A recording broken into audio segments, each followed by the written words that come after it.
कभी आपने सोचा है क्या सिर्फ आंखें बंद करके बैठ जाना किसी साधारण इंसान को असाधारण बना सकता है? क्या मौन की गहराइयों में कोई ऐसी शक्ति छिपी है जो हमारे जीवन की वास्तविकता को बदल सकती है? क्या ध्यान से सच में चमत्कार होते हैं या ये केवल मन की कोई सुंदर कल्पना है? आज सोल शक्ति की इस यात्रा में हम उस महायोगी के जीवन सागर में उतरेंगे जिन्होंने न केवल ध्यान को अपनी आत्मा की श्वास बनाया बल्कि उसके द्वारा ऐसे रहस्यों का अनुभव किया जो विज्ञान की सीमाओं से परे हैं। एक ऐसी आत्मा जिसने हमें सिखाया कि चमत्कार आकाश से नहीं गिरते, वो हमारे भीतर से ही अंकुरित होते हैं जब हम अपनी चेतना के अनंत ब्रह्मांड में गोता लगाते हैं। ये कहानी है परमहंस योगानंद जी की, और ये केवल उनकी कहानी नहीं, ये हर उस आत्मा की कहानी है जो सत्य की खोज में है।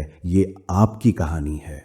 ये यात्रा एक ऐसे बालक से शुरू होती है जो बचपन से ही इस दुनिया में रहते हुए भी किसी और दुनिया की खोज में था। जब दूसरे बच्चे खिलौनों में रमते थे, मुकुंद, योगानंद जी का बचपन का नाम, हिमालय की गुफाओं में ध्यानमग्न योगियों के सपने देखते थे। उनकी आत्मा एक अनजानी प्यास से भरी थी, ईश्वर को जानने की, उसे अनुभव करने की। उनकी खोज को पहली दिशा तब मिली जब उन्होंने अपनी मां को खो दिया। उस गहरे दुख के क्षण में उन्होंने किसी बाहरी सहारे की बजाय अपने भीतर ध्यान का आश्रय लिया, और उस गहरे सच्चे ध्यान ने उन्हें एक ऐसी ऊर्जा से जोड़ा जहां वे अपनी मां की आत्मा से संपर्क कर सके। वो कोई कल्पना नहीं थी, कोई सपना नहीं था। उनकी आंखों से आंसू बह रहे थे, पर हृदय एक अलौकिक शांति से भर चुका था। उन्होंने पहली बार अपनी आत्मा के स्तर पर अनुभव किया कि प्रेम कभी नहीं मरता, आत्मा कभी नहीं मरती। ये शरीर केवल एक वस्त्र है जिसे आत्मा अपनी यात्रा के एक पड़ाव पर उतार देती है। यहीं से उनके जीवन में ध्यान के चमत्कार उतरने लगे। वे जब ध्यान में बैठते तो केवल मन की शांति ही नहीं, बल्कि कभी दिव्य प्रकाश के दर्शन होते, कभी कानों में ब्रह्मांडीय मंजीक यानी ओम की ध्वनि गूंजती, तो कभी अपार्थिव सुगंध का अनुभव होता। ये संकेत थे कि वो सही मार्ग पर हैं। चेतना के बंद दरवाजे अब खुल रहे थे। एक बार वे ध्यान में इतने गहरे उतर गए कि उनका शरीर घंटों तक पत्थर की तरह अचल रहा। श्वास लगभग रुक सी गई थी। जब वे बाहर आए तो उनके गुरु श्री सुकेशवर गिरी जी ने मुस्कुराते हुए कहा, यह समाधि की एक झलक है, वो अवस्था जब आत्मा शरीर की सीमाओं से परे जाकर अपने अनंत स्वरूप से मिलन करती है। ये कोई साधारण घटना नहीं थी, ये वो अवस्था है जहां समय पिघल जाता है, भूख प्यास का बोध मिट जाता है और आत्मा केवल ब्रह्मांडीय आनंद की लहरों में तैरती है। आप सोच सकते हैं ये सब तो महान योगियों के लिए संभव है, हम जैसे साधारण लोगों के लिए नहीं। पर यही तो योगानंद जी की सबसे बड़ी और क्रांतिकारी शिक्षा थी। उन्होंने कहा कि ध्यान किसी विशेष व्यक्ति का एकाधिकार नहीं है, ये हर आत्मा का जन्म सिद्ध अधिकार है। उन्होंने पश्चिम जाकर लाखों लोगों को क्रिया योग की वो वैज्ञानिक प्रविधि सिखाई जो श्वास और प्राण ऊर्जा को नियंत्रित करके चेतना को सीधे परमात्मा से जोड़ने का राजमार्ग है। उन्होंने बार बार समझाया कि अगर तुम पूरी ईमानदारी और लगन से हर दिन अभ्यास करो तो तुम भी उसी दिव्यता, उन्हीं चमत्कारों को अपने जीवन में प्रकट कर सकते हो। क्योंकि असली चमत्कार किसी रोग को ठीक करना या भविष्य देख लेना नहीं है।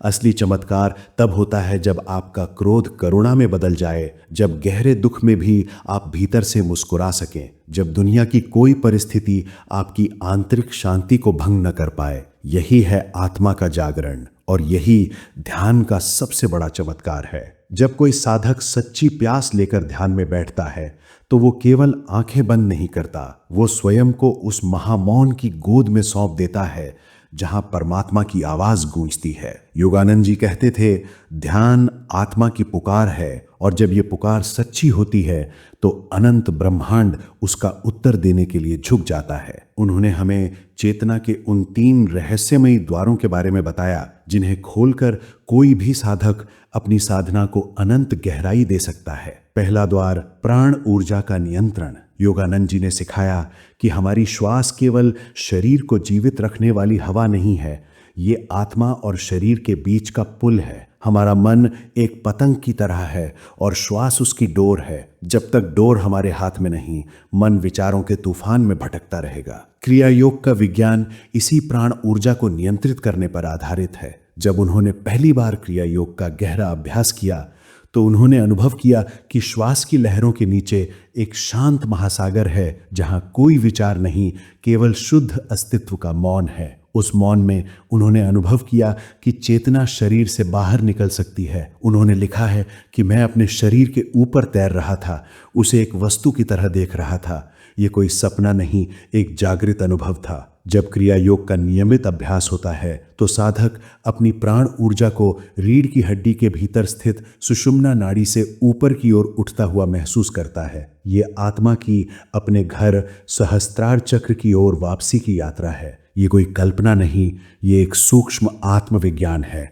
दूसरा द्वार, दिव्य चक्षु का उन्मूलन, द स्पिरिचुअल आई। जब तुम आंखें बंद करते हो तो संसार नहीं, सत्य का द्वार खुलता है। योगानंद जी कहते थे, ध्यान की गहराई में जब सारे विचार शांत हो जाते हैं और चेतना एक बिंदु पर केंद्रित हो जाती है, तब साधक को अपने भ्रू मध्य में आज्ञा चक्र पर एक दिव्य प्रकाश दिखाई देता है। गहरे नीले रंग का एक गोला, जिसके बीच में एक सुनहरा वृत्त और उसके केंद्र में एक चमकता हुआ श्वेत तारा। इसे ही उन्होंने दिव्य चक्षु या स्पिरिचुअल आई कहा। यह कोई काल्पनिक छवि नहीं, यह चेतना का वह गुप्त द्वार है जिससे आत्मा भौतिक जगत को पार कर ब्रह्म में प्रवेश करती है। जब कोई साधक इस दिव्य नेत्र का दर्शन कर लेता है तो वह जान जाता है कि आत्मा इस शरीर में कैद नहीं है, वह असीम है, अनंत है। इस प्रकाश के माध्यम से योगानंद जी ने अन्य लोकों के दर्शन किए, जहां समय और स्थान का बोध मिट जाता है, केवल शुद्ध अनुभव शेष रहता है। तीसरा द्वार, दिव्य प्रेम और भक्ति का जागरण।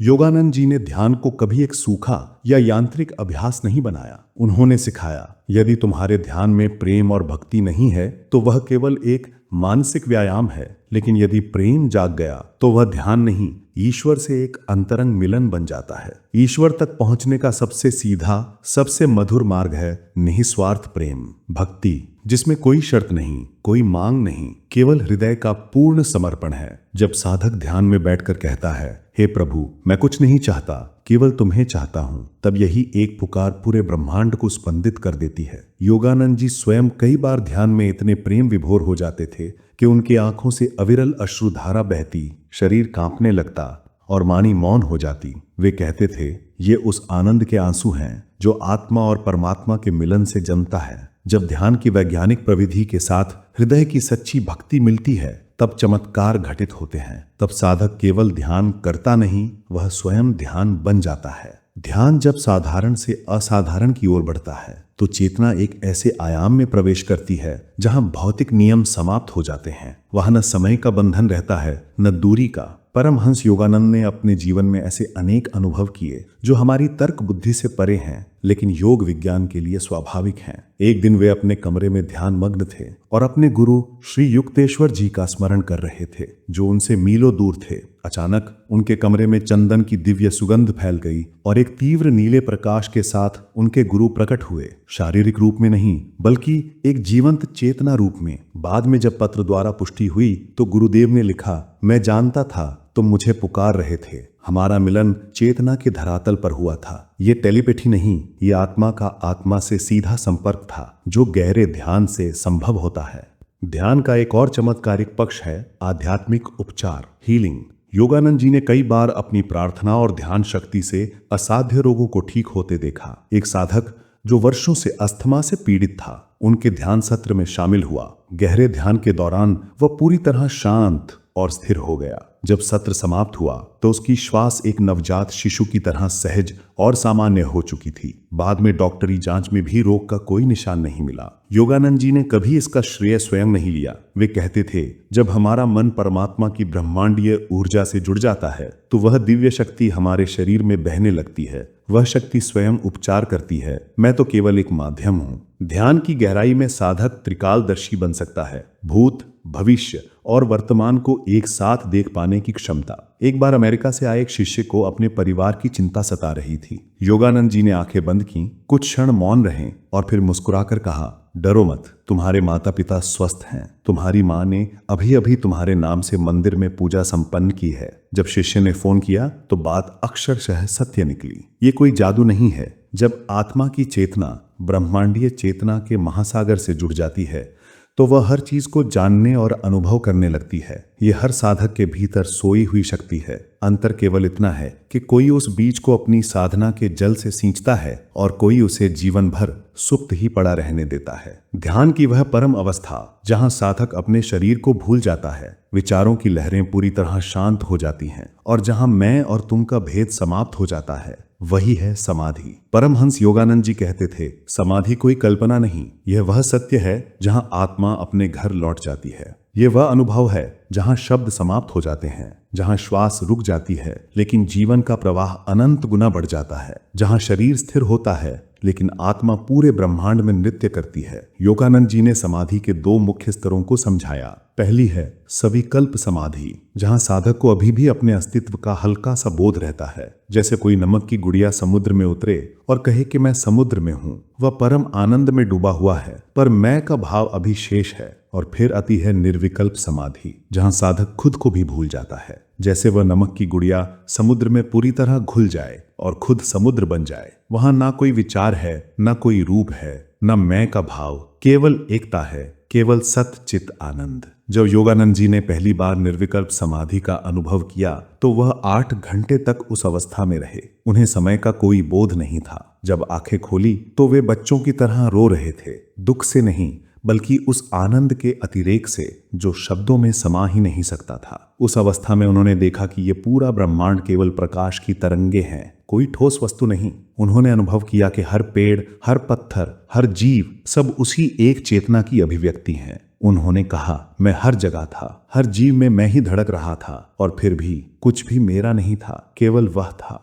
यह समाधि उनके लिए कोई दुर्लभ घटना नहीं बल्कि उनकी साधना का सहज परिणाम बन गई थी। वे किसी सभा में बोलते बोलते अचानक चुप हो जाते, उनकी आंखें ऊपर की ओर उठ जाती और शरीर स्थिर हो जाता। वे समाधि में चले जाते और उनका अंतिम क्षण भी इसी दिव्यता का प्रमाण था। 7 मार्च 1952 को लॉस एंजलिस में भारत की महिमा पर बोलते हुए अचानक उनके शब्द थम गए। वे मुस्कुराए, उनकी आंखें दिव्य चक्षु की ओर उठीं और उन्होंने अपनी इच्छा से महासमाधि में शरीर का त्याग कर दिया, जैसे किसी ने पुराना वस्त्र उतार दिया हो। उनका पार्थिव शरीर कई दिनों तक बिना किसी विकृति के वैसा ही बना रहा, एक वैज्ञानिक आश्चर्य और एक सिद्ध योगी की अंतिम मोहर। परमहंस योगानंद का जीवन और उनकी महासमाधि हमें एक गहरा संदेश देते हैं। मृत्यु अंत नहीं, केवल एक द्वार है। आत्मा अमर है, अविनाशी है। वह न जन्म लेती है न मरती है। वह तो बस एक शरीर से दूसरे शरीर की यात्रा करती है, अपने कर्मों के पाठ सीखते हुए, जब तक कि वह ध्यान और साधना द्वारा